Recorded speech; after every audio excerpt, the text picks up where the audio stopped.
Покрај тоа што Социјалдемократскиот сојуз досега нема што да покаже во земјоделството и си ги присвојува политиките што ги постави владата на ВМРО ДПМН, покрај тоа што не ги исплати субвенциите на време, сега во настапот на премиерот Зоран Заев јасно се најавуваат нови критериуми со кои голем дел од земјоделците нема да може да користат субвенции. Ова представува сериозна опасност која ќе води до целосно укинување на оваа доходовна поддршка за нашите земјоделци. Ова представува скриена закана со која најголемиот број на најранливиот дел од населението, ситните земјоделци, но и останатите земјоделски производители, ќе им се оневозможи пристап до субвенциите.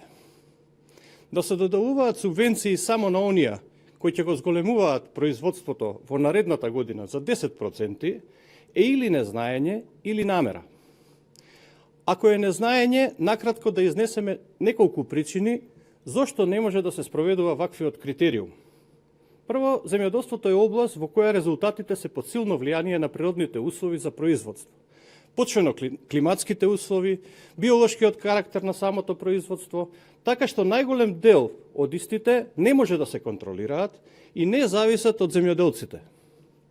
Најголемиот дел од ситните земјоделци производството го реализираат на зелените или кванташките пазари, каде не се води евиденција за количините, па од тука не може да се направи споредба за тоа дали има 10% зголемување.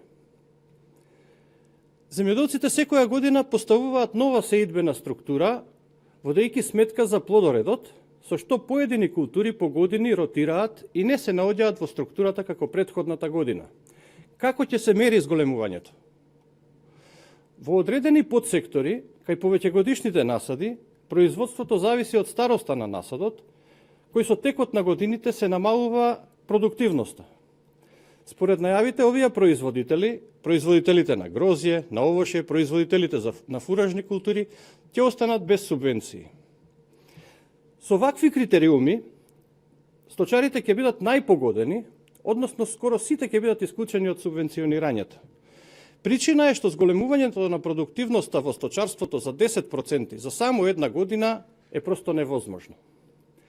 Но доколку се работи за намера, тогаш Социјалдемократскиот сојуз се враќа на старите времиња и на нивниот добро познат став за земјоделците, дека тоа е област која нив многу не ги засега и имаат крајно индолентен однос кон истото. Всушност, тоа може да се види и од програмата на новата влада, во која нема ништо конкретно, освен декларативни заложби. Почитувани, земјоделците добро знаат кој се залага за нив. Знаат дека бевме нарекувани земјоделска влада.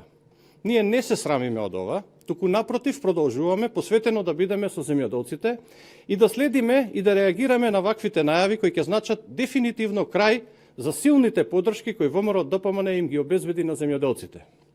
Ние тоа го ветуваме и ги повикуваме земјоделците да бидат со нас во заедничката борба против ваквите политики на Социјалдемократскиот сојуз во земјоделството.